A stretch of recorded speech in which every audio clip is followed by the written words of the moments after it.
بالله من الشيطان الرجيم بسم الله الرحمن الرحيم يا أيها الناس إن وعد الله حق ولا يغرن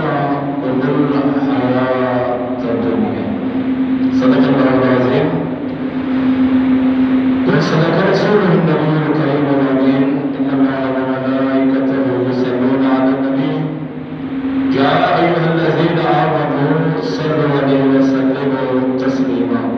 تمام حضرات کی محبت کے ساتھ درود و سلام اللہ تعالی پیش کریں الصلاۃ والسلام علیک یا رسول اللہ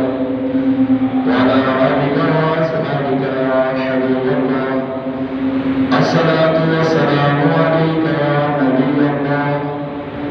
وعلى آلك وأصحابك يا نور الله الصلاة والسلام عليك يا خاتم النبيين وعلى آلك وأصحابك يا رحمة للعالمين حضرات ذی الکرام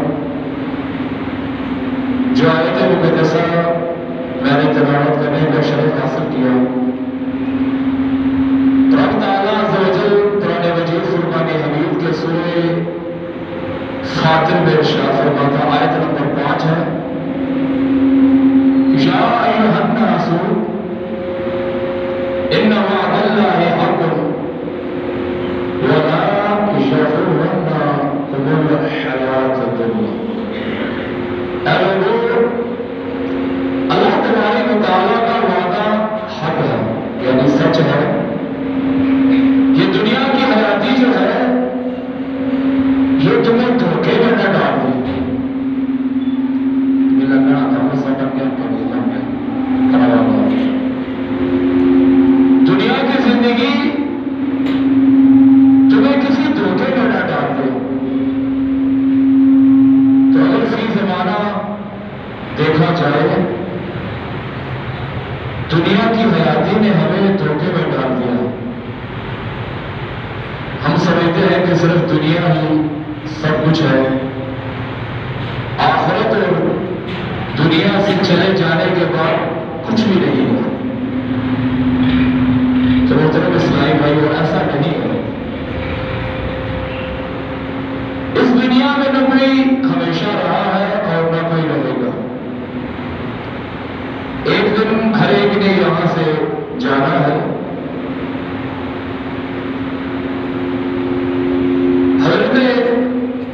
سیدنا نوح علیہ السلام آپ کے امتی آپ کے حواری آپ کے پاس جمع ہوئے اور عرض کرنے لگے حضور والا آپ نے ایک بانس کی جھوپڑی بنائی ہے آپ نبی ہے کوئی مکان بنائے آپ کے پاس لوگ ملنے آتے ہیں شرعی مسائل پوچھنے آتے ہیں آپ اللہ کے نبی ہیں تو حضرت نوح علیہ السلام نے ارشاد فرمایا جس نے اس دنیا سے جانا ہے ہمیشہ کے لیے اس دنیا میں نہیں رہنا اس کے لیے یہ بانس کی جھوپڑی جو ہے یہ بھی کافی ہے یہ بھی بہت زیادہ ہے جبکہ ہم نے یہاں رہنا ہی نہیں ہے اس دنیا سے جانا ہی جانا ہے حضرت سیدنا عمر بن عبدالعزیز رحمۃ اللہ علیہ آپ فرماتے ہیں اے لوگوں اس دنیا فانی کو سب کچھ سمجھ کے نہ بیٹھو اس دنیا فانی سے انسانوں کا جانا اللہ تبارک و تعالیٰ نے لکھ دیا ہے اور اس دنیا پر فانی ہونا بھی اللہ نے لکھ دیا ہے آخرت کے لیے کچھ نہ کچھ جمع کر لو آخرت کے سفر کے لیے کچھ نہ کچھ توشہ جو ہے وہ اپنے پاس رکھ لو اور وہ توشہ جو ہے وہ نیکیوں کا توشہ ہے آخرت کے لیے پرہیزگاری ہے اللہ تبارک و تعالیٰ کی بارگاہ میں توبہ کر لو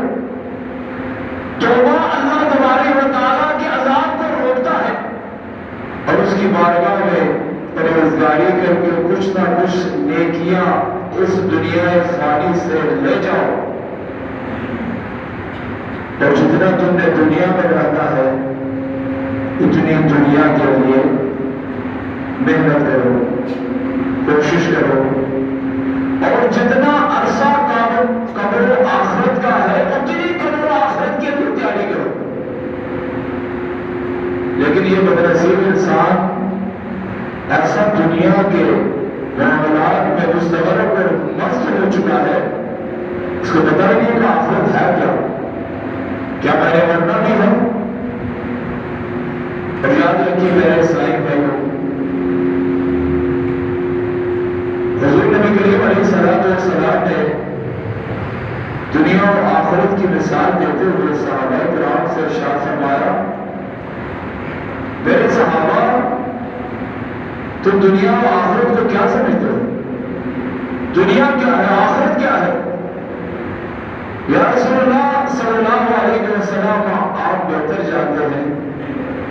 آپ اللہ کے محبوب ہیں، آپ ہمیں دنیا اور آخرت کے بارے میں سمجھانے آئے ہیں۔ تو نبی کریم علیہ السلام نے ارشاد فرمایا،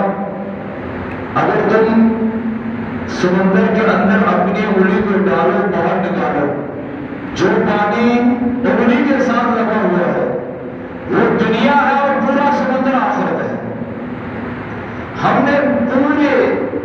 آخرت کو دنیا کے معاملے میں داؤ پہ لگا دیا ہے، ہمیں کوئی پرواہ نہیں ہے، اور جتنا تم نے دنیا میں رہنا ہے اتنی دنیا کے لیے، اور جتنا عرصہ قبر و آخرت کا ہے۔ ہم اس قدر غافل ہیں کہ دنیا کی زندگی کے معاملے میں ہمیں بالکل معلوم ہے کہ ہم نے مرنا ہے، اور ایسا مرنا ہے کہ کوئی 70 سال کے بعد، کوئی 80 سال کے بعد، حد 100 سال کے بعد تو انسان خود دعا کرتا ہے، یا اللہ دنیا سے مجھے اب اٹھا لے کہ یہ درد، یہ تکلیف، یہ بیماریاں مجھ سے برداشت نہیں ہوتی، ورنہ ہسپتالوں میں جا کے لوگوں کے تکالیف کے بارے میں غور و فکر کریں، بیچارے لوگ کس قدر تکلیف میں مبتلا ہے۔ کئیوں کو دیکھا جاتا ہے وہ اللہ کی بارگاہ میں دعا مانگتے ہیں، یا اللہ موت مسلط کر دے۔ یہ تکلیف ہم سے دیکھی نہیں جاتی، کسی کے جسم میں کیڑے پڑے ہیں، کسی کے دماغ میں پڑے ہیں، کسی کے اتنے بڑے بڑے زخم ہیں کہ انہیں زخموں میں تکلیف کی اتنی شدت ہے کہ ان سے برداشت سے باہر ہے۔ تو محترم اسلامی بھائیوں، جب دنیا اسی چیز کا نام ہے کہ جس کے اندر اگر انسان کو تکلیف زیادہ پہنچے تو یہاں سے جانے کی کرتا ہے، اور اگر اسی دنیا کے اندر عیش و تنعم یعنی عیش و عشرت اور نعمتیں اس کو ملتی ہیں تو کہتا ہے کہ میں چند سال نہ کروں، یہ عیش و عشرت اور یہ نعمتیں حاصل رہے اور انہیں میں گم رہوں۔ ہارون رشید اپنے دربار میں بادشاہ ہے، امیر المومنین ہے، بیٹھا ہوا ہے، تو اچانک آپ کو پیاس لگی۔ جب پیاس لگی، وہ عراق کا بادشاہ جن کی سلطنت میں کئی علاقے ہیں، جب پیاس لگی تو کہا کہ پانی پلاؤ۔ خادم پانی لے کر آیا تو آپ کے دربار میں ایک عالم دین درویش ابن صفاق رحمۃ اللہ علیہ تشریف فرما تھے۔ فرمانے لگے، ہارون رشید تھوڑی دیر ٹھہر جائے، پانی نہ پیے، گویا کہ آپ کو پیاس کی شدت ہے، اگر آپ ایک ایسی جگہ پہ ہو کہ ایک گلاس پانی سے ہی آپ کی جان بچائی جا سکتی ہے، ورنہ آپ ہلاک ہو جائیں گے، مر جائیں گے، تو آپ کتنا مل کتنا پیسہ دے کر اس پانی کو حاصل کریں گے؟ تو ہارون رشید چونکہ بادشاہ تھا، چونکہ آج کل آپ کو معلوم ہے کہ بادشاہی کے دور میں ہر کوئی لگا ہوا ہے، کسی طریقے سے سیٹ خرید لی جائے 25 کروڑ روپے کی، 50 کروڑ روپے کی، میں بادشاہ بن جاؤں، میرے نیچے کرسی آ جائے،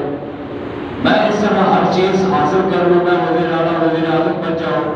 اس سے چھین لوں، اس سے دے لوں، اس سے اتفاق کر لوں، کل کو ایک دوسرے کو گالیاں، آج اکٹھے ہو کر بیٹھنا، یہ بادشاہی اور یہ دنیا کے معاملات عجیب چیز ہے، انسان کو پتہ نہیں کہاں پہنچا دیتا ہے۔ کوئی 1 سال 2 سال پہلے کہتا تھا یہ پنجاب کا ڈاکو ہے، آج اس کو وزیر اعلیٰ بنایا جا رہا ہے، کل کہتا تھا یہ چور ہے، اس نے تو پورے پاکستان کی دولت لوٹ لی، آج اس کو وزیر اعظم بنانے کے چکر میں پڑے ہوئے ہیں۔ جس نے 40 کروڑ کا حلوہ کھا لیا اس کو صدر بنانے کے چکر میں پڑے ہوئے ہیں۔ تو محترم اسلامی بھائیوں، ہارون رشید کو جب روکا گیا اور اس سے پوچھا گیا حضور بتائیں تو آپ کیا کریں گے، اس پانی کو اپنی جان بچانے کے لیے کتنے میں خریدیں گے؟ تو ہارون رشید اس طرح میں مبتلا تھی، یعنی پیاس بڑی لگی تھی، کہنے لگے میں آگے سلطنت اس کو دے دوں گا، یہ گلاس لے کر میں اس کو پی لوں گا۔ ابن سماک رحمۃ اللہ علیہ فرمانے لگے پانی پی لیجیے، تو پانی پی لیا، پھر عرض کرنے لگے حضور آپ یہ بتائیں اگر یہی پانی قدرت الہی سے آپ کے پیٹ کے اندر روک دیا جائے، آپ کا پیشاب ہی نہ نکلے، تکلیف میں آپ مبتلا ہو جائیں، تو پھر آپ کیا کریں گے؟ تو ہارون رشید جو کہ سلطنت عراق کا بادشاہ ہے، آپ کہنے لگے کہ جو باقی آدھی سلطنت بچی ہے میں اس کو دے کر اپنا وہ علاج ہے جو پانی میرے اندر رکا ہوا اس کو نکلواؤں گا۔ تو محترم اسلامی بھائیوں اور اندازہ لگائے اس وقت وہ درویش جو ہارون رشید کے دربار میں بیٹھ کے ان بادشاہوں کو جھنجھوڑا کرتا تھا، ان بادشاہوں کو نصیحت کیا کرتا تھا، آج ہمارے سیاستدانوں کو کون سمجھائے گا، کون کہے گا کہ آخر دنیا سے جانا بھی ہے، آج دنیا میں رہ کر تم اس کو بھی خرید لیتے ہو، اس کو بھی خرید لیتے ہو، اپنے اعمال اور آخرت کے بارے میں نہیں سوچتے۔ کوئی ہے ان کو سمجھانے والا؟ کوئی نہیں، لیکن ہارون رشید کو سمجھانے والا ابن سماک رحمۃ اللہ علیہ ان کے دربار میں بیٹھا کرتے تھے، اور ہارون رشید ان علماء کرام سے مشورے لیا کرتے تھے، اگر میں غلطی کر جاؤں تو مجھے سمجھا دیا کرو۔ ابن سماک رحمۃ اللہ علیہ فرمانے لگے ہارون رشید تمہاری اس بادشاہی کی حقیقت 2 گھونٹ یعنی 1 گلاس پانی ہے اور چند قطرے پیشاب ہے، اب تمہاری مرضی اس پر کتنا چاہو تم غرور کر لو۔ تو ہارون رشید دھاڑے مار مار کے رونے لگا اور عرض کرنے لگا حضور جب بھی مجھ پر کوئی غفلت طاری ہو جائے اسی طرح مجھے سمجھا دیا کرو، ہمارے حکمرانوں کو سمجھائے گا۔ بہرحال چور ڈکیٹ اور ایک دوسرے کو خریدنے والے حکمران ہم پر مسلط ہے، پتہ نہیں آگے کیا ہوگا، کس طرح کے لوگ آئیں گے، کس طرح لوٹ کر ہمیں کھائیں گے، کس طرح مہنگائی ہم پر مسلط کریں گے۔ تو محترم اسلامی بھائیوں اس بارے میں ہمیں بھی سوچنا ہے، کوئی ایسا دیندار اپنے سامنے رکھے جس کو ہم آج پرچی دیں تو کل قیامت کے دن مرنے کے بعد ہمیں پچھتاوا نہ ہو۔ آپ کیا تصور آپ کر سکتے ہیں، آپ یہ دعا کر سکتے ہیں یا اللہ یہ جو موجودہ حکمران سیٹوں کے لیے یہ کرسی کے لیے بھاگ دوڑ کر ہمارا حشر ان کے ساتھ ہو۔ کسی کو ووٹ دینا اس کا یہ مطلب ہے کہ میں نے تمہارے ہاتھ میں بیعت کر لی، تو سچا ہے، تم بہتر ہے مجھ سے، تب میں تمہارے ہاتھ میں بیعت کر رہا ہوں، تمہیں ووٹ دے رہا ہوں۔ اگر ان کے حشر جیسا اپنا حشر چاہتے ہیں، ان کو جو عذاب الہی قبر کے اندر ملے گا، جس طرح کے معاملات ان کے ساتھ قبر میں اور حشر میں ہوں گے، اگر آپ اس پر راضی ہیں تو دے دیں پرچی کو، ڈالیں ان کو ووٹ، لے آئے اپنے اوپر، تمہارا بٹھا دیں ان چوروں ٹکٹوں کو اور ملک کے اندر مہنگائی کا خوب بازار کرنے والوں کو۔ ورنہ سوچیں اگر ہم کسی دیندار کو تخت پہ لے کر آئیں گے، ہمارے اوپر وہ مسلط ہوگا، تو پھر وہ دیکھے گا دین کے مطابق عوام کی اوپر کن کن چیزوں کے بارے میں سکون اور راحت پہنچانا ہے، آخر کرنا کیا ہے، ان کو کیسے مطلب کہ دین کے پریشانی ہے۔ تو محترم اسلامی بھائیوں، حضرت امام شافعی رحمۃ اللہ علیہ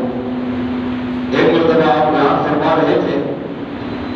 بیان کے دوران ارشاد فرمایا، اے لوگوں، اس دنیا نے ایک دن فنا ہونا ہے۔ سمجھدار اور اچھا انسان وہی ہے جو اس فنا ہونے والے دنیا کے اندر آخرت کے لیے کچھ جمع کر لے، دنیا کو آخرت پر ترجیح نہ دے، بلکہ فنا ہونے والی دنیا کو کے اوپر آخرت کو ترجیح دے اور اپنی آخرت کو سامنے رکھ کر زندگی ایسی گزارے کہ پرہیزگاری اور تقوی کے مطابق اس کی زندگی ہو، اللہ کی بارگاہ میں توبہ کرنے والا ہو۔ اور پیارے اسلامی بھائیوں، حضرت سیدنا امام شافعی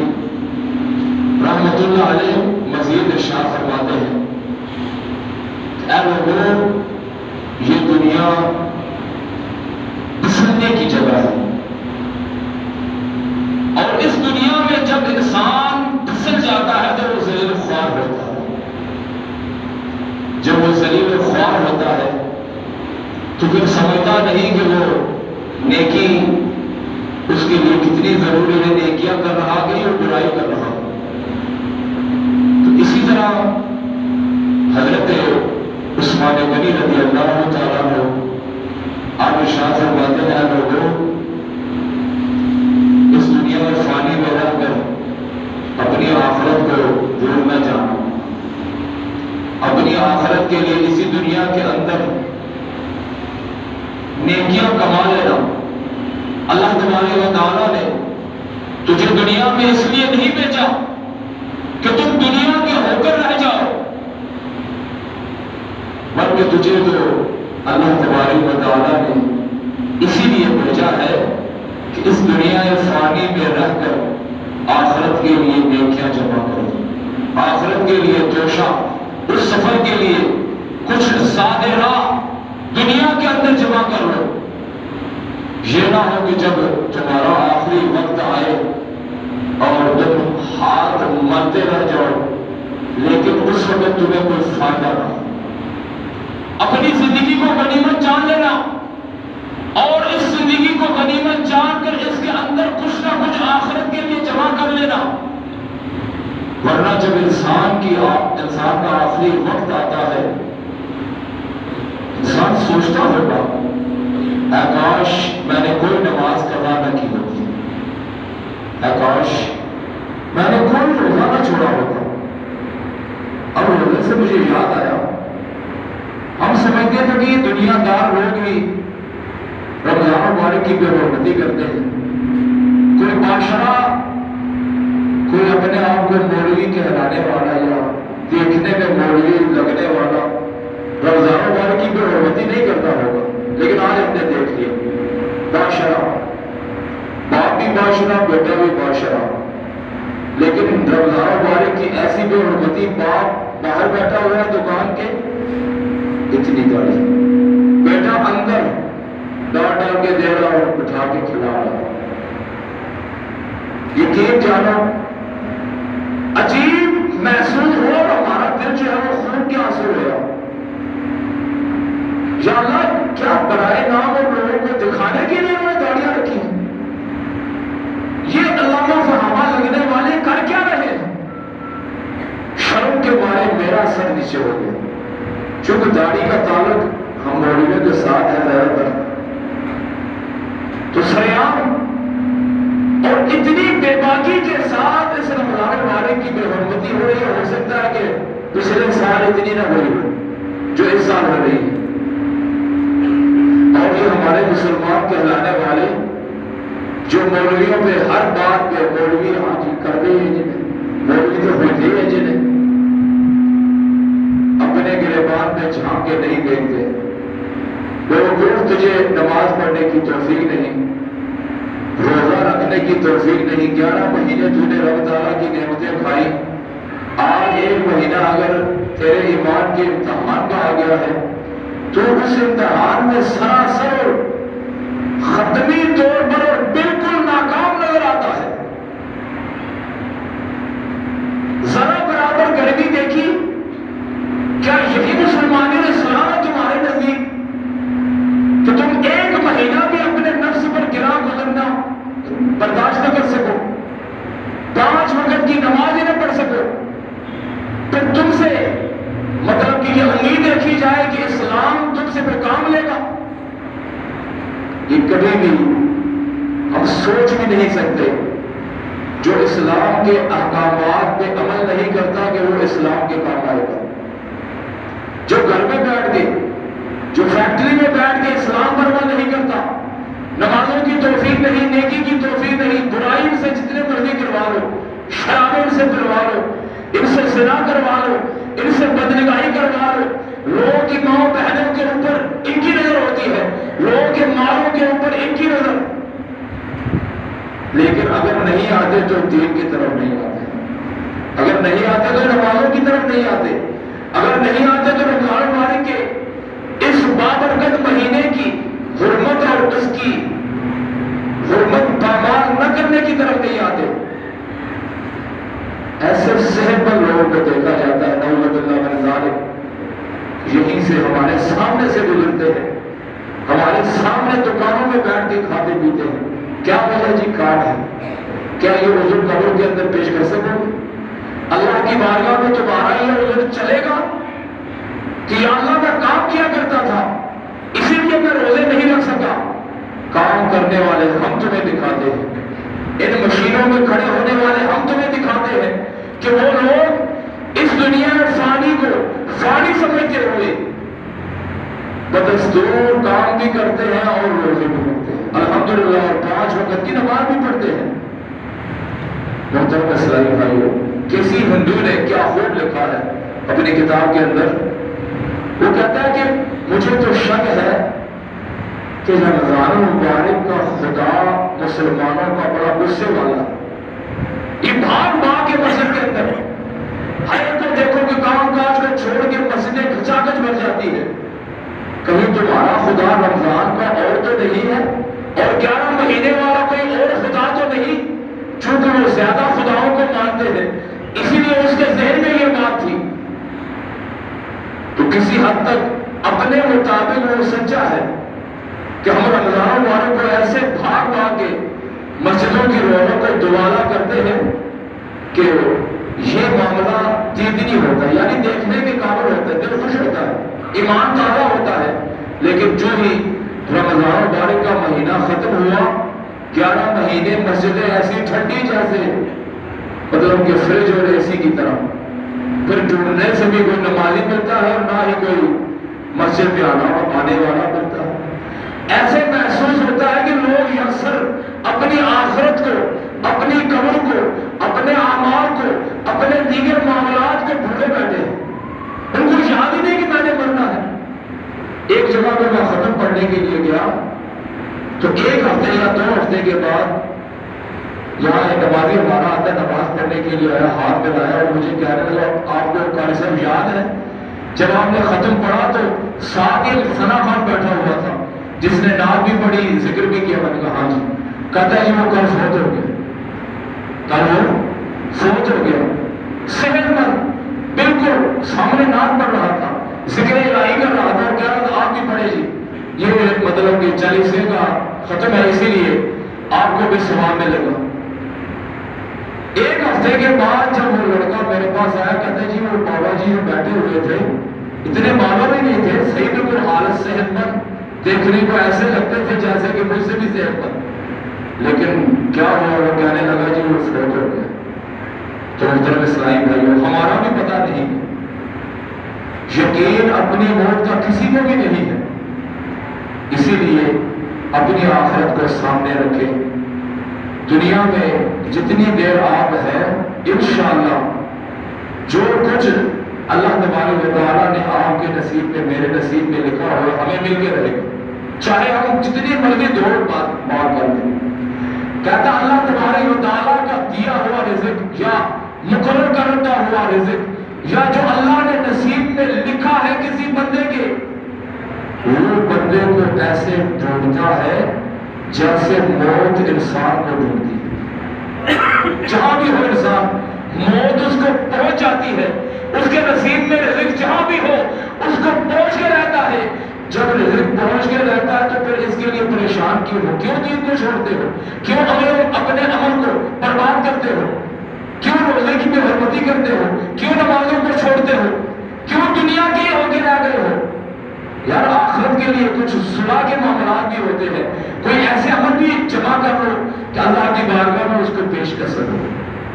جب ان کی بارگاہ میں دعا ہے کہ رب العالمین ہمیں عمل کی توفیق عطا فرمائے۔ وآخر دعوانا ان الحمد للہ رب العالمین۔